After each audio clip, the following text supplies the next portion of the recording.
안녕하세요 여러분. 오늘은 쌤과 함께 박지원의 양반전을 꼼꼼하게 공부해 보겠습니다. 여러분이 잘 아는 홍길동전, 춘향전처럼 저는 어떤 사람의 독특한 행적을 기록하고 여기에 교훈적인 내용이나 비판을 덧붙인 글입니다. 그렇다면 양반전이니까 양반의 행적과 교훈적인 내용이나 비판을 더한 글이겠죠? 대체 어떤 양반인지 쌤과 함께 알아보러 갑시다. 양반전을 본격적으로 들어가기에 앞서 아주 중요한 개념 하나를 짚고 갈게요. 바로 풍자라는 개념입니다. 풍자는 대상을 조롱하거나 우습게 그려 대상을 간접적으로 비판하는 표현 방법을 말합니다. 부정적인 대상, 즉 비판해야 할 대상의 행동이나 말을 과장하거나 비꼼을 통해 우스꽝스럽게 나타내어 독자들의 웃음을 유발합니다. 권력과 권위를 가진 높으신 양반의 부정적인 행동을 과장하거나 왜곡하여 우스꽝스럽게 만들어서 사람들의 비웃음을 사게 하는 겁니다. 그렇게 함으로써 권력과 권위는 바닥으로 곤두박질, 그리고 그 대상을 신랄하게 비판하는 것이죠. 그렇다면 양반전에서 풍자의 대상은 누굴까요? 맞습니다. 양반입니다. 양반전을 쓴 연안 박지원은 임진왜란과 병자호란 등 여러 번의 전쟁을 거치며 조선의 엄격했던 질서가 무너져가고 새로운 사회의 움직임이 싹트기 시작하는 변화의 시대를 살았습니다. 이 시대에는 농업기술과 상공업이 발달하면서 이를 통해 새롭게 부를 축적한 부농층, 신흥상공인 계층이 등장합니다. 이들은 경제적으로 높은 지위를 차지하게 되자 점차 신분 상승을 꾀하게 됩니다. 이런 평민층의 성장과는 달리 양반계층은 임진왜란과 병자호란을 거치면서 점차 경제적으로 몰락하는 경우가 생깁니다. 이 과정에서 나라는 전쟁으로 인해 나라를 다스릴 돈이 부족해지자 재정을 마련하기 위해 새롭게 성장한 신흥 부자인 평민들에게 돈을 받고서 양반으로 신분을 올려주기도 합니다. 작가인 연안 박지원은 문학을 통해서 변화하는 시대의 흐름 속에서 드러나는 부패한 양반 계층이나 부정적인 사회 현상에 대해 거침없이 비판하며 이를 풍자했습니다. 연안 박지원이 양반전을 지은 창작 동기는 이렇습니다. 선비란 것은 천작, 하늘에서 받은 벼슬이므로 선비의 마음은 바로 뜻이 되는 것이다. 첫째는 사사로운 이익을 꾀하지 말고 선비는 몸이 비록 벼슬, 명성, 덕망이 높아서 이름이 세상에 드러나더라도 선비에서 떠나지 않아야 하며 결국 양반이라는 신분을 진귀한 재물이나 보배로 여겨 사고 팔게 되는 것은 옳지 않다. 양반들이 이익만 추구하는 삶의 자세를 버리고 밝은 세상을 이룩할 수 있는 올바른 선비 정신을 가져야 한다라는 생각에 양반전을 쓴 것입니다. 양반으로서의 권리에만 집착하고 선비로서의 의무는 뒷전에 두던 당시 집권계층인 선비들이 어떻게 처신해야 하는지를 작품 속에서 말하고 있습니다. 작품에서 연안 박지원은 말합니다. 정신 차리자 양반들아 라고 말이죠. 그럼 본격적으로 작품을 감상해 볼까요? 어려운 단어들이 중간중간 많이 나옵니다. 모르는 단어는 그 뜻을 꼭 알고 갑시다. 그럼 출발합니다. 양반이란 사족, 그러니까 선비나 무인의 집안 또는 그 자손들을 높여서 부르는 말이다. 정성군에 한 양반이 살았다. 이 양반은 어질고 책 읽기를 좋아하여 고을에 군수가 새로 올 때마다 그 군수는 반드시 그 집에 찾아가 양반에게 인사를 드렸다. 주인공인 양반은 인품이 어질고 학문의 정도가 깊어 주변 사람들의 존경을 받습니다. 그래서 군수마저도 이 양반을 존경하여 인사를 드리러 매번 찾아옵니다. 하지만 집이 가난해서 해마다 군에서 환자를 빌려 먹었고 몇 해가 지나고 보니 빌린 곡식이 1000석에 이르렀다. 환자는 조선시대의 곡식을 창고에 저장했다가 봄에 백성들에게 구워주고 가을에 이자를 붙여서 받는 것을 말합니다. 이 양반은 경제적으로 무능하여 계속 쌀을 빌려다가만 먹고 갚지 못해서 그 양이 1000석에 이르렀다고 하네요. 그 당시에 경제적으로 몰락한 양반들이 있었다고 했죠. 이 양반도 그들 중 한 명이라고 할 수 있겠습니다. 관찰사가 각 고을을 돌아다니며 사정을 보살피다가 이 고을의 환자 장부를 살펴보고는 몹시 화가 나서 말했다.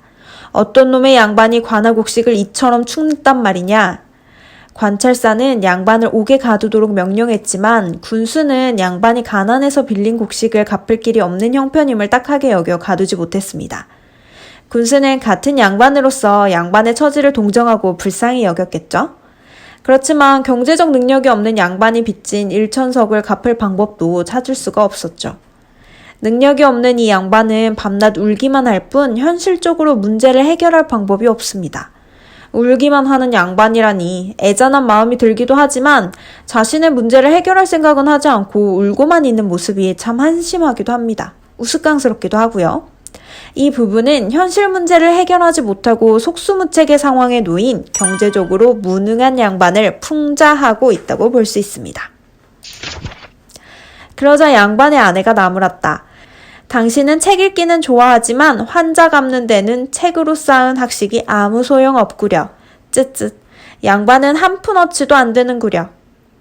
양반의 부인은 작가의식을 대변하는 인물이라고 할 수 있는데요. 현실적 생활 능력을 중요하게 생각하는 인물로 무능한 양반을 비판하고 있습니다. 양반이라는 존재가 돈 한 푼도 만들어내지 못하는 비생산적인 존재라며 비판하고 있습니다.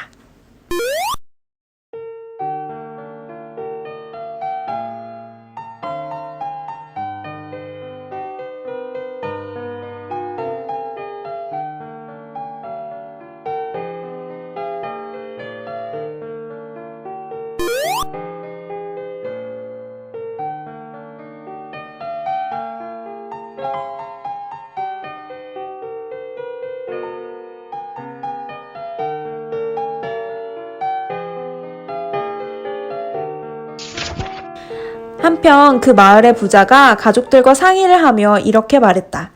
양반은 가난하다 할지라도 늘 존귀하지만 나는 부자라도 항상 비천해서 말도 탈 수 없고 양반을 보면 굽신굽신 몸을 움츠리고 숨을 죽인 채 설설 기어가 바닥에 엎드려 절해야 하고 코가 땅에 닿도록 엎어져 무릎으로 기어야 하는 수모를 겪어야 한다고 말합니다.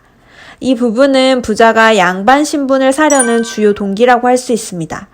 양반은 가난해도 존경을 받지만 자신과 같이 부를 축적한 신혼부유층은 돈이 많다고 하더라도 평민이라는 이유로 양반들에게 수모를 당하고 있죠. 부유해도 천대받음을 한탄하며 자신의 경제력에 걸맞은 신분 상승을 원하는 부자의 모습이 이 부분에 드러나 있습니다.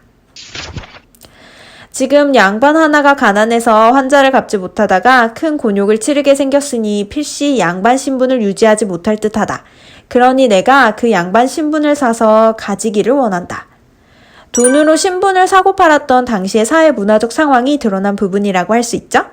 양반 신분을 동경하고 있는 우리 신흥계층 대표인 부자는 양반 신분을 사기로 결심하고 양반을 찾아갑니다.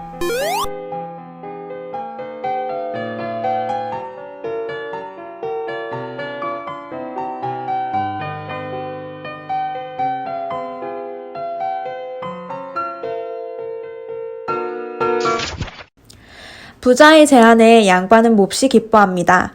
경제적 능력을 상실하여 자신의 신분을 파는 무능력한 양반. 양반의 예스에 부자는 그 자리에서 1,000섬의 곡식을 관하로 보냅니다. 플렉스.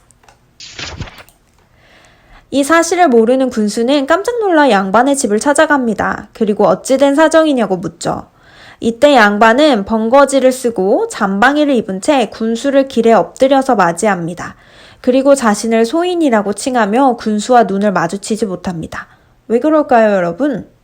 맞습니다. 양반은 이제 자신의 신분을 팔았기 때문에 평민이죠. 그래서 갓 대신에 하인들이 주로 쓰는 번거지를 쓰고 잠방이를 입었습니다. 의복도 달리 입고 평민의 차림새로 아랫사람이 상전에게 자신을 낮출 때 쓰는 말인 소인을 씁니다. 그리고 평민은 양반과 눈을 마주칠 수 없고 양반을 마주치면 바닥에 엎드려 절을 했어야 했다고 부자가 앞에서 이야기했었죠. 신분을 팔고 평민으로 전락한 양반의 모습을 희화화하고 있습니다. 희화화란 우스꽝스럽게 표현했다는 뜻이에요. 신분을 팔았다는 사실을 모르는 군수는 자신이 존경하던 양반이 갑자기 엎드려 자신에게 절을 하니 너무 놀라 양반을 부축해 일으켜 세우며 묻습니다. 귀하께선 왜 이리 스스로를 욕되이 낮추십니까? 양반이 소인이라고 자신을 낮춰 말했죠. 양반은 더욱 두려워하며 머리를 조아리고 엎드려 대답합니다. 소인이 감히 스스로를 욕되이 하는 것이 아니라 양반을 팔아 환자를 갚았습니다. 이제 마을의 부자가 양반입니다. 소인이 양반을 팔아 평민이 되었는데 어찌 감히 옛날 칭호를 쓰면서 자신을 높이겠습니까? 라고요. 군수가 탄식하며 말합니다. 군자답구나 부자여 양반답구나 부자여. 부유하되 인색하지 않으니 의롭다고 할 것이며 양반의 어려움을 서둘러 도와주니 어질다고 할 수 있으며 비천함, 천한 신분을 싫어하고 존귀함, 귀한 양반의 신분을 좋아하니 지혜롭다고 할 것이다. 이야말로 진짜 양반이로구나. 군수는 표면적으로는 양반을 칭찬합니다. 군수는 부자가 양반 신분을 산 것이 지혜롭다라고 칭찬하고 있지만 여러분, 이러한 칭찬의 이면에는 양반의 특권의식에 대한 비판과 양반이 되어 특권을 누리고 싶어하는 부자에 대한 비판이 동시에 담겨 있습니다. 이 군수는 이중적인 사람입니다, 여러분. 그리고 군수는 사사로이 개인적으로 거래를 하면서 증서, 이를 증명하는 문서를 만들어두지 않는다면 훗날 소송의 빌미가 될 수 있으니 고을 사람들을 모아 증인으로 삼고 증서를 만들어 사실관계를 분명히 해두자라고 말합니다. 표면적으로 보면 군수는 양반과 부자의 신분 매매를 공정하게 처리하려는 것처럼 보입니다. 과연 군수는 무슨 생각으로 이렇게 행동하는 걸까요? 더 살펴봅시다. 군수는 고을 사람들을 모아놓고 매매 증서를 작성하려고 합니다. 이때 신분에 따라 앉고 서는 자리가 다릅니다. 양반의 신분을 산 부자는 같은 계층인 좌수와 별감의 옆자리에 앉고 평민이 된 양반은 호장과 이방의 아랫자리에 세웁니다. 제일 낮은 신분이니까요. 양반과 부자의 신분이 바뀌었음을 드러내는 부분이죠. 군수는 첫 번째 매매 증서를 작성합니다. 권륭 10년 9월 모일, 권륭은 청나라 고종의 연호로 영조가 왕에 오른 지 21년째, 즉 1745년을 말합니다. 여기서 날짜는 그렇게 중요하지 않아요, 여러분. 매매 증서의 내용이 중요합니다. 이 증서는 양반 신분을 팔아 관아의 곡식을 갚은 일을 기록한 것으로 그 값은 1천섬이다. 양반을 부르는 말, 칭호는 많다. 독서하면, 즉 글을 읽으면 사라고 하고 벼슬을 하여 정치에 나가면 대부라고 하며 덕이 있으면 군자, 신하 가운데 무예를 하는 무시는 서쪽에 늘어서 있고 신하 가운데 학문을 하는 문시는 동쪽에 들어서는데 양쪽에 동쪽 서쪽에 늘어서 있잖아요. 그래서 이를 가리켜 양반이라고 하니 네가 원하는 칭호를 따르겠다라고 합니다. 여기서부터는 주로 양반이 지켜야 할 엄격하고 형식적인 규범이 나열됩니다. 양반은 비천한 일은 절대 하지 않고 훌륭한 옛사람처럼 되기를 바라며 뜻을 고상하게 해야 한다. 오경 새벽 3시에서 5시에 일어나 등잔불을 켜고 동네바퀴를 얼음 위에 박 밀듯 막힘없이 유창하게 외우고 배고픔을 참고 추위를 견디며 가난하다는 말은 하지 않아야 한다. 자신의 상황에 불평불만하지 말고 꾹 참아라 라는 거겠죠? 이를 딱딱 마주치고 손가락을 튕겨 뒷머리를 자극하며 입속에 침을 모아 몇 번에 나누어 삼켜라. 여러분, 이것은 도인법이라고 하여 무병장수, 건강하게 오래 살기 위한 도가의 건강법을 말합니다. 이를 실천하라 라고 이야기하고 있습니다. 털모자는 옷소매로 닦아 먼지를 털어 윤이 나게 해야 하고 손을 씻을 때는 손등의 때를 씻기 위해 주먹을 쥐고 손등을 서로 마찰하지 말아야 하며 양치질을 열심히 하고 소리를 길게 뽑아 노비를 불러라. 개똥아 이렇게 부르지 말고 개똥아 라고 부르라는 거겠죠? 걸음은 느릿느릿 여유를 가지고 서두르지 말아야 하며 시인들의 시집인 고문진보, 당시품위를 깨알만한 글씨로 베껴 한 줄에 100자씩 써야 한다고 합니다. 양반도 그 시대에 깜지를 썼었네요. 손으로 돈을 만지지 말고 쌀값을 묻지 말아야 한다. 돈과 관련된 일을 하는 것을 천하게 여겼던 당시 양반들의 생각이 드러납니다. 더워도 버선을 벗지 말고 상투한 채로 식사를 해서는 안 된다고 합니다. 체면을 지나치게 중시하고 아주 사소한 행동조차 규칙을 만들어 그 격식에 따라 행동하고 있죠. 참 쓸모없는 허세입니다. 밥을 먹을 때는 국을 먼저 떠먹어서는 안 되고 후루룩 소리도 내면 안 됩니다. 술 마실 때도 방정맞게 수염을 빠는 행동을 하지 말고 담배도 볼이 움푹 패도록 빨지 말라고 합니다. 폭력을 행해서는 안 되며 욕을 해서는 안 되고 말과 소를 꾸짖을 때도 원래 말과 소의 주인이었던 그 주인을 욕해서는 안 됩니다. 여러분, 아직 안 끝났습니다. 무당이나 중을 가까이 해서는 안 됩니다. 성대한 불공이나 주근이를 천도하는 법회 등을 해서는 안 되고, 왜냐면 유교를 철저하게 따르니까요. 손이 시려워도 화롯불에 손을 쥐어서는 안 되고, 말할 때 이를 드러내며 침을 튀겨서는 안 됩니다. 소를 잡거나 노름도 하지 말라고 합니다. 이상의 온갖 행실 가운데 양반 신분에 어긋나는 짓을 했을 경우 바로 잡겠다. 즉, 이렇게 양반이 지켜야 할 많은 덕목과 의무를 지키지 않는다면 양반의 권리를 빼앗겠다라고 합니다. 양반의 의무가 무척 까다로우며 강제성 또한 심하다는 것을 알 수 있죠. 이 첫 번째 매매 증서는 양반들이 지나치게 체면을 중요시하며 허례허식에 얽매여 있고 비생산적임을 비판하고 풍자하고 있다라고 볼 수 있겠습니다. 여러분은 이 많은 규칙과 규범이 필요하다고 보시나요? 정말 필요 없는 것들인데 양반이라고 허세를 부리며 남들에게 보여주기식의 형식적인 규범들을 지키라고 하고 있습니다. 증서에 도장이 많이 찍힌 모습을 별자리에 빗대어 표현했습니다. 그래서 부자는 아주 멍해져 버립니다. 양반이 되어 좋은 것들이 잔뜩 있을 것이라고 신나서 기대하면서 갔는데 지켜야 할 것들만 가득하고 이것들을 다 지키지 않으면 일천석이나 주고 산 비싼 양반 신분을 빼앗아 버리겠다고 협박하니 말입니다. 말이 되는 소리를 해! 양반이라는 게 겨우 이것뿐입니까? 자신의 기대에 어긋나서 부자가 실망했죠. 저는 양반이 신선과 같다고 들었는데 너무 재미없는 일 아닙니까? 양반이 되어 신선 노름을 하며 지내고 싶은 부자의 소망이 드러나는 부분입니다.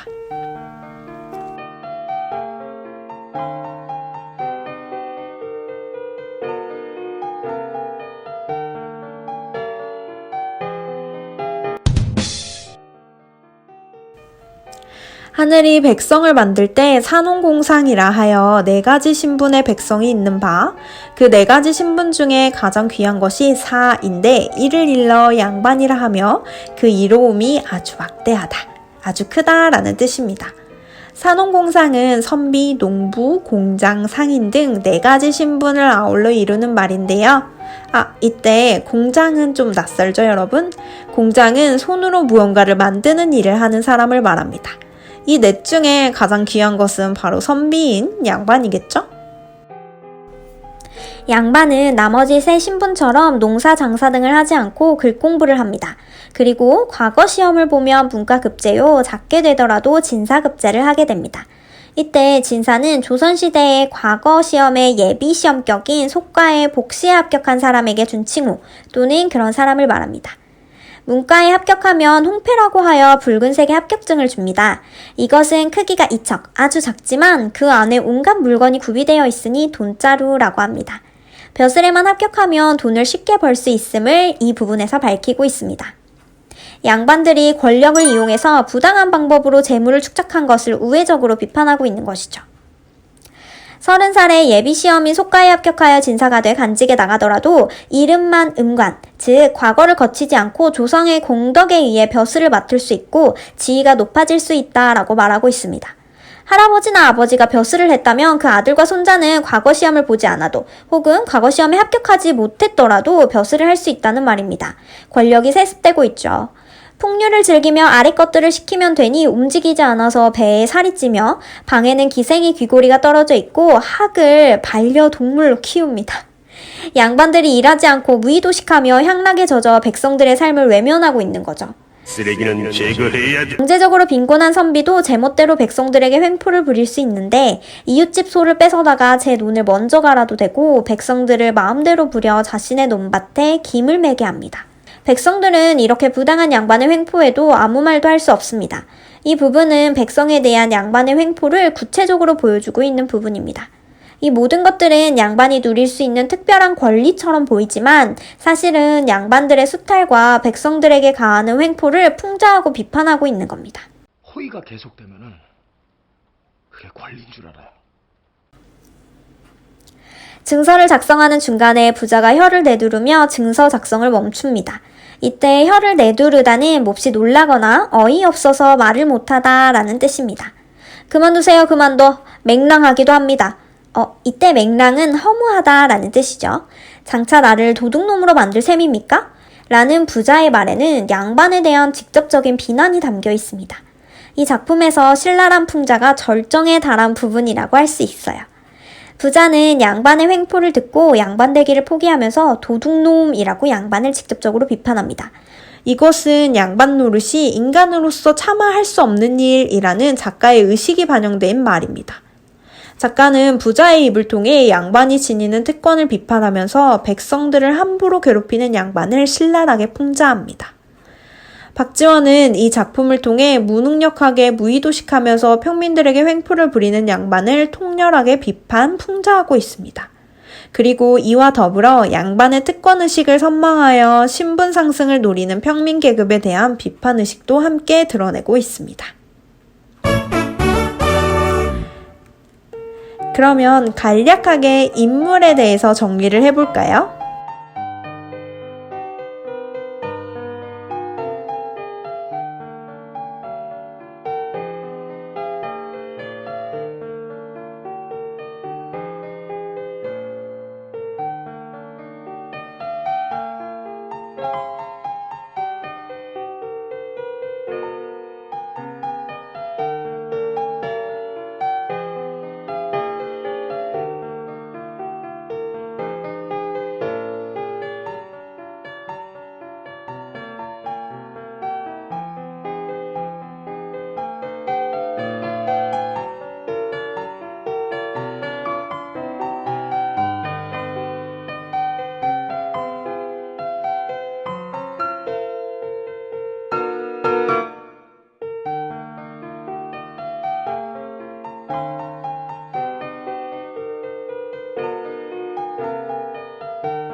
자, 여러분, 선생님과 함께 오늘은 연암 박지원이 쓴 양반전을 공부해 보았습니다.